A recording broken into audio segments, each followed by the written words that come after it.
So metadata is a novel technology. We have 4 USPTO issued patents, and we have the largest proprietary search engine, if you will, for B2B marketers.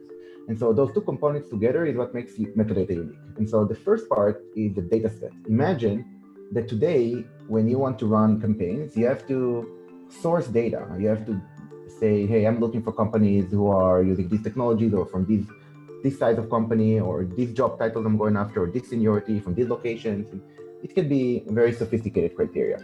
Our solution essentially normalized and ingested most of the B2B data sources out there.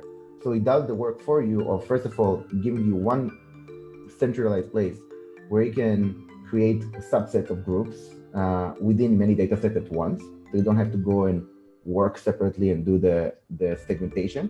The second part is that we normalized the taxonomy so that we know the difference between an industry on LinkedIn, on Inside, on Infoforward, Agent Data, or Bombora. So you don't have to do the comparison yourself. So you can really do Venn diagram.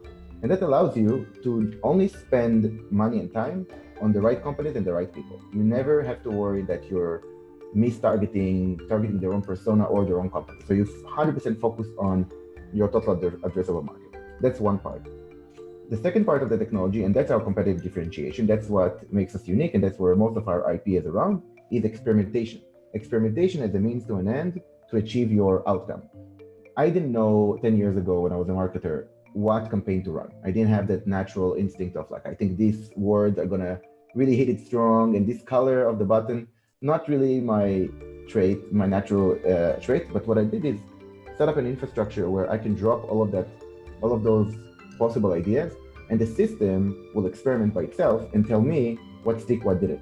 Look, this color worked with this persona on this channel, you generated a lower cost per lead, this generated higher ACV in your pipeline later.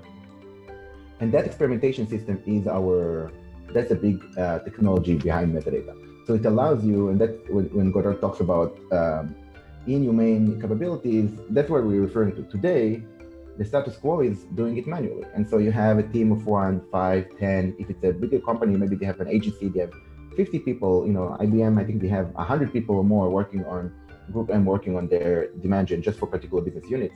And so imagine 100 people sitting with huge spreadsheets and a lot of data sets and constantly analyzing what happened a week ago, 2 weeks ago, and making some decision. And there's a capacity to how many hours they have and how much work they can do.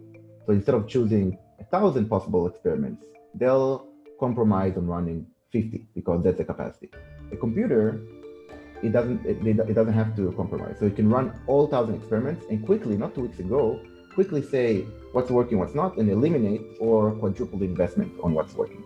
And that part of the technology is what makes marketers, our customers, successful, because they can rely on the system to tell them how to, one, create that predictable pipeline, that predictable demand for their sales counterpart, but also how to do it in the most economical way.